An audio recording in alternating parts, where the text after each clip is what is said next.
আমার শরীরে আগুন ধরে দিয়ে আমার উন্না জামা এক সাইড পুড়া যায়। আমি না পারি আমার ফোন পানিতে ফালাই দেয়। পরে আমি একটা ভাঙ্গা ফোন দিয়ে আমি 999 ফোন দিই। পরে ওইখান থেকে রাতে 9টা বাজে পুলিশ আসে। ফেসবুকের মাধ্যমে পরিচয়, তারপর 3.5 থেকে 4 বছর ওর সাথে আমার সম্পর্ক ছিল। তারপরে ওর বাসায় নিয়ে ও আমার বিয়ে করে। ওর গার্জেন নিয়ে, আমার কোনো গার্জেন ছিল না। ওর এলাকার মেম্বার, মাতবর, ওর বাবা, ওর চাচা, তাকে নিয়ে বিয়ে করে। এখন ওরা যৌতুকের জন্য আমারে খুব মারধর করে। ওর মা বাবা গায়ে হাত তোলে কথায় কথায়, ও গায়ে হাত তোলে কথায় কথায়। এই বিষয়ে কোনো অভিযোগ করেছেন কি? হ্যাঁ, এই বিষয়ে আমি অভিযোগ করছিলাম। এই আইজি স্যারের বরাবর, কমিশনার বরাবর আমি লিখিত দরখাস্ত দিই। এখন ওইখান তো এটা তদন্ত করে তেজগাঁও থানায় দুলাল ওসি, উনি তদন্ত করে রিপোর্টার সব খারাপ আসে। তারপর ওর নামে বিভাগীয় মামলা হয়। পরে ওর এলাকায় একটা নিয়ে বিচার চাপায়। তখন ওর মা বাবা বাসা থেকে পলায়। ওরা ওইখান থেকে আমি ওর মিরপুরে কর্মস্থলে ওইখানে যাই। ওইখানে ও আমার বাসা নেই, 8 নম্বর বিল্ডিং, মিরপুর 14তে কোয়ার্টারে। ওইখানেও আমার মারধর করে ফালাই রেখা পলাই যায়। পরে ওর উপকর্মকর্তাকে জানাই, ওনারা বলে যে আমরা কিছু করবো না, ওরে তো পারতাছি না, তোমার বজা তুমি আইনের ব্যবস্থা নিতে পারো। পরে আমি 2023 সালে আমি ওইখানে যাই, কার্পুর থানায়, মিরপুর 14তে। ওনারা আমার 3-4 ঘন্টা বসা রেখেও পুলিশ সদস্য দেখে ওনারা আমার কোনো মামলা নেয় না। পরে কয়ে তুমি কোর্টে যাও, ওই যাও। পরে আমি কোর্টে যাও না, আমি মামলা করি। মামলা করার পরে সব তদন্ত সাক্ষী প্রমাণ রিপোর্ট অনুযায়ী 11 ওর নামে নারী শিশু নির্যাতন 8 মামলা হয়। কোর্ট 8 ওইখানে মামলা হয়। পরে ওর নামে অরেন বের হয়। অরেন বের হওয়ার পরে ওরা ও পলানো থাকে অনেক দিন। অরেনটা কাগজ সব জায়গায় যায়, পলানো থাকে। পরে ও আমার আবার করতে গিয়ে ওর মা, ওর মামা সবাই এসে আমার আপোষ করে বাসায় নিয়ে যায়। নিয়ে যাওয়ার পরে কিছুদিন ভালো, পরে ও অসুস্থ হয়, হঠাৎ অসুস্থ হয়। তখন আবার ও রাজারবাগ হসপিটালে ভর্তি থাকে। ওইখানে ওর সাথে 17 দিন হসপিটালে থাকার পর ও বাসায় যায়। যাওয়ার পরে ওর মা বাবা আর আমার ফ্যামিলি সবাই মিলে মারধর, মানে এত পরিমাণ মারধর, মানে আমি আর কুলাইতে পারতাছি না।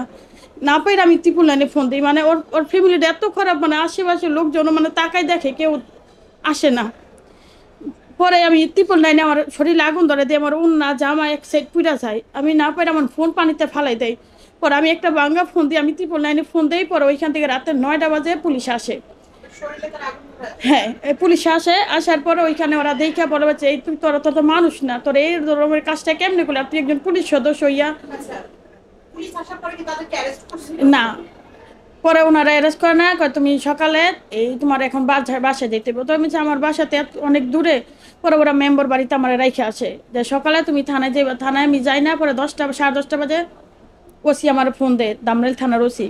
ফোন দেওয়ার পর আমি থানায় যাই। থানায় যাবো, তুমি হসপিটালে যাও না। আমি এখানে তো আমি হসপিটাল চিনি না। পরে ওনার একটা রিক্সা নিয়ে আমার হসপিটাল যায়। থাকার পর ওইখানে আমার 2 দিন ভর্তি রাখে। রাখার পরে আমি ভর্তি থাকবো না। পরে ওনারা সব শরীরে দেখে আমার ওষুধ পানি লেখা দেয়। তারপর আমি আবার থানায় আসি। আসার পরে ওনার বলছে যে আমার মামলা নেন। মামলা নিব না। পরে একটা জিটি করেন। ও দেখো, ও তো পুলিশ সদস্য, এখন তুমি তো যেহেতু আমাকে ফ্যামিলির একজন, এখন যদি তোমার আমরা ওর নামে মামলা নেই, তুমি অনেক জায়গায় তোমার যাইতে হইব যে আমরা পুলিশের মামলাটা কীভাবে নিলাম, যেহেতু তোমার নামে কোর্টে ওর নামে মামলা আছে। কে বলছে এই কথাটা? এটা দামরাইল থানার ওসি। হ্যাঁ, তাই তো কোর্টে যেহেতু মামলা আছে, তুমি কোর্টে যাই করো। পরে আমি আবার কোর্টে আইসা ওই কাগজপত্র দিয়ে আমি পিটিশন দেওয়ার পর ওর আবার জামিন বাতিল হয়। আবার ওয়ারেন্টটা বের হইয়া পরে ডিসেম্বরের 16 তারিখে না 17 তারিখে আমার রাত্রে 11 বাজে ফোন দেয় যে লাকি কই। বলছে যে আমি নারায়ণগঞ্জ। কই আমার সাথে হেমায়তপুর আস। পরে সবাই বলছেন না, তুই আর কাছে যাইস না। তো আমি বলছি যে ও তোর মামলা চলতেছে, ও তোর ক্ষতি করবো। ওর মধ্যে যে ওর সাথে আমার 4 বছরের সম্পর্ক, আমার হাজব্যান্ড, ও আমার কী ক্ষতি করবো।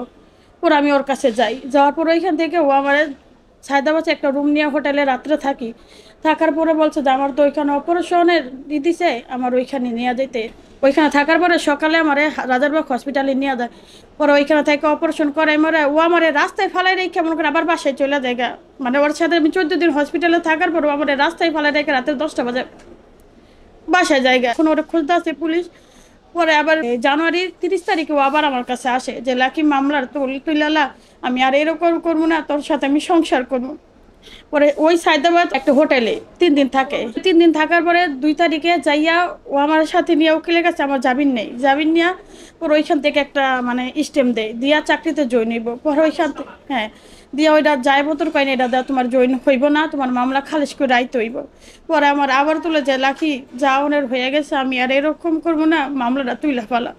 পরে ওইখানে আমি ঢাকার রামপুরা বাসা নেই, পরে ওই বাসায় 22 দিন থাকার পরে 16 তারিখে আমি মামলার একবারে খালাস করি করার পরে 22 তারিখে যাইয়া ও আবার চাকরিতে জয়েন হওয়ার পরে আমার বাসায় আসে যায়, টাকা চাইছে 50,000 দিছি, এরপরে 1 লাখ দিছি, মানে দেওয়ার পর ঠিক আছে আমরা এখানে থাকি, মা বাবার সাথে যাওয়ার দরকার নেই। তো এই কয় মাস ভালোই থাকার পরে ও আমার মিরপুর 14তে মেডিকেলে নিয়ে যাওয়ার পরে কিছু টেস্ট করার পরে মানে আমি বাচ্চা বেড়ে পরে কয় মাস আমি সঠিক জানি না। পরে ঈদের বন্ধ দেখে ঈদের পরে আমি নারায়ণগঞ্জে যাই, আমি ওইখানে পপুলার ডাক্তার দেখে আলট্রাসাউন্ড করি, বলে 2 মাসের। তখন ও কিছু বলে না, ঠিক আছে থাক। হঠাৎ মানে আসা যাওয়া ভালো, যখন বাবুরা 4 মাসের পড়ছে 3.5 মাস, তখন একদিন হঠাৎ আইসা আমার বলতে আছে রাত্রে মানে ডিউটি অবস্থায় আইসা বসে, ডিউটি শেষ করে মানে পোশাক চেঞ্জ করে আসে না, আসা ওরা রাত্রে আমার বলতে আছে যে বাচ্চারা অ্যাবর্শন করতে। আমি বলছি না, আমি বাচ্চা অ্যাবর্শন করবো না। মানে এরপরে ও দুজনের সাথে কথা কাটাকাটি আমার মানে এক পর্যায়ে হাত তোলে পরে রাতে 3টা বাজে চলে যায়গা। যার পর আমার সাথে আর কোনো টোটালি যোগাযোগও করে না, মানে কোনো খবর পাত্তা নেয় না, ফোনও দেয় না। আমি ফোন দিলে আমার সব কিছুতে ব্লক মারে। এখন ওর গার্জেনদের ফোন দেয়, আর গার্জেনের সব কিছুতে ব্লক মারার পরে ওইখানে আমি আবার পুলিশ লাইনে যোগাযোগ করার পর বলছে যে ও তো এখানে না, ওরা 1 মাসের জন্য গুলশান 10-এ গেছে মেট্রো কমিশনার অফিসে 1 মাসের জন্য ডিউটি। ওরা আমি ওইখানে যাওয়ার পরে ওইখানে বলতেছে যে আমি এখানে আসছি কেন, বলছি যে আমার খরচপাতি দেন, আমি এই সময় আমি একা বাসায় কেমনে থাকুন, আমি এখানে একা বাসায় কেমনে থাকুন। বলতেছে যে আমার বাচ্চা হইলে আমার বাচ্চা আমারে দিয়ে দিবি, আমি তোর সাথে সংসার করবো না। তো বাচ্চা হইলে দিয়ে দেবো, তো এখন বাচ্চার খরচ কে চালাইবো, আমি সামনের মাসের থেকে দিমুনি। তো দেওয়ার পর আমরা টোটালি টাকা পয়সা ওদের না যোগাযোগ কর না। কাজী আমার ফোন দা বলতেছে যে তোমার শ্বশুর শাশুড়ি আর হাজব্যান্ড আইসে, ও তো তোমার ডিভোর্স দিতে চায়। পরে আমি ওনার বললাম যে আঙ্কেল আমার তো 4 মাসের বাচ্চা বেরোবো, আমার কীভাবে ডিভোর্স দিব। উনি বলতেছে যে না, গর্ভ অবস্থা তো ডিভোর্স হয় না, সেটা তো আমি জানি না, তোমার যে এরকম তো ডিভোর্স দিলে ডিভোর্স হইব না। তো আমি আবার ওর পুলিশ লাইনে এখানে যে আমার বাচ্চা বেড়ে আমার কীভাবে ডিভোর্স দিব, হ্যাঁ আমি তোর এই ডিভোর্স দিব, তোর না আমি সংসার করবো না। পরে ওইখানে কথা কাটাকাটি হয়, আমি আইসা বলবো আমার সাথে আর কোনো যোগাযোগই করে না। উপকমিশনার আরিফ স্যার উনি আমারে বলছে যে তুমি লিখিত দিয়ে দাও, তোমারে ডাকামো।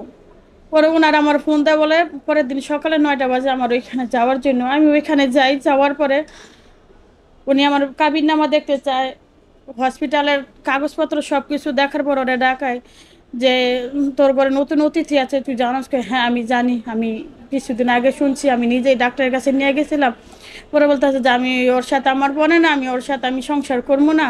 কত বাচ্চা, ওর তো কোনো দোষ না, কারণ আমার বাচ্চা হইলে আমার দিয়া দিব। ও আমার খাবার কিনা পার্কে বসে খাবার খাওয়ার সাথে আমার কোনো মানে ওষুধ খাওয়ায়, সেটা আমি বুঝি না। খাবারটা খাওয়ার পরে মানে আমার গাড়িতে তুললে খাবার খাওয়ায় গাড়িতে তুলে দেয়, আমি বাসায় এসে পড়ি। আসার পর আস্তে আস্তে মানে আমার পেটে ব্যথা বাড়ে। মানে ওই দিনই ও আপনাকে খাবার হ্যাঁ খাওয়ায়? খাবার খাওয়াই দেয়। খাবারটা কোথা থেকে কিনে? এই সুলতান কাচ্চি, আমি নিচে দাঁড়ায় থাকি, ও সুলতান কাচ্চিতে পার্সেল খাবার নিয়ে আসে। পরে ও খাবার খাওয়াই আমারে। খাবারটা কোথায় খাওয়ায়? ওইখানে একটা মানে পার্কের মতো নিয়ে আছে, ওই যে গুলশান 2-এর ডানে। আচ্ছা, ওটা কি আপনি নিজেই খান নাকি? ও আমার খাওয়াই দেয়, ও নিজের হাতে আমার খাওয়াই দেয়। খাওয়া দাওয়ার পর ও আমার আবার ওইখান থেকে একটা সিএনজি নিয়ে আমার গাড়িতে তুলে দেয়, আমি বাসায় এসে পড়ি।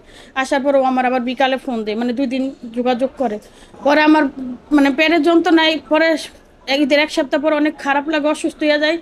পর আমি মুর্দ হসপিটালে যাই, ওইখানে এটা ডাক্তার দেখায়, ডাক্তার আমার আলট্রাসাউন্ড করার পরে ওনারা বলতেছে যে পেটের বাচ্চা আরো 2 সপ্তাহ আগে পেটের ভিতরে মারা গেছে।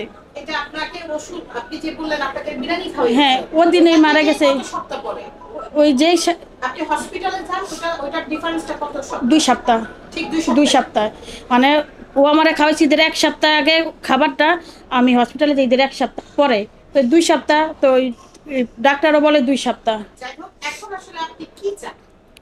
এখন আমি আর আপনার হাজবেন্ড কি আপনাকে ডিভোর্স দিয়েছে? এখন আমি সেটা আমি জানি না সঠিক। এখন আসলে আপনি কি চাইতেছেন? এখন আমি সুস্থতা একটা বিচার চাইতাছি। এখন আমি কোনো জায়গায় কোনো বিচারই পাইতাছি না। মানে আমি হসপিটাল ভর্তি ছিলাম, ওরে ফোন দিছি, ওর গার্জেন দিচ্ছি, ও যেই ডিপার্টমেন্টে আছে ওইখানে বড় স্যারকে ফোন দিছি, আমার গার্জেনে যে ওর বড় অবস্থা খুব খারাপ, পেরে পেতে পারে আগে সুস্থ হন তারপর আমরা দেখুন। আর ওরে ফোন দিছি, হসপিটালের নাম্বার দেবো, যত নাম্বার দেবো সব কিছু তো ব্ল্যাক লিস্টে ফেলে রাখছে। তারপরে এই বাচ্চার 21 দিন পরে নর্মাল ডেলিভারি হয়। হওয়ার পর আমি প্রায় 8-10 দিন হসপিটালে থাকি। থাকার পর এ পর্যন্ত ও আমার সাথে কোনো যোগাযোগ কোনো কিচ্ছুই নেয় না, উল্টা বরঞ্চ আমার হুমকি দেয়, আমার গার্জেনরাও হুমকি দেয়, আপনি এটা যদি বাড়াবাড়ি করেন তাহলে কিন্তু পরিণতি ভালো হইব না। আমার কাছে তোর বাচ্চার যে রকম পরিস্থিতি হয়েছে তোর এরকম হইব যদি তুই এটা নিয়ে বাড়াবাড়ি করস। ও বলে, হ্যাঁ ও বলে। তখন আমি করে যে 2টা মামলা করি।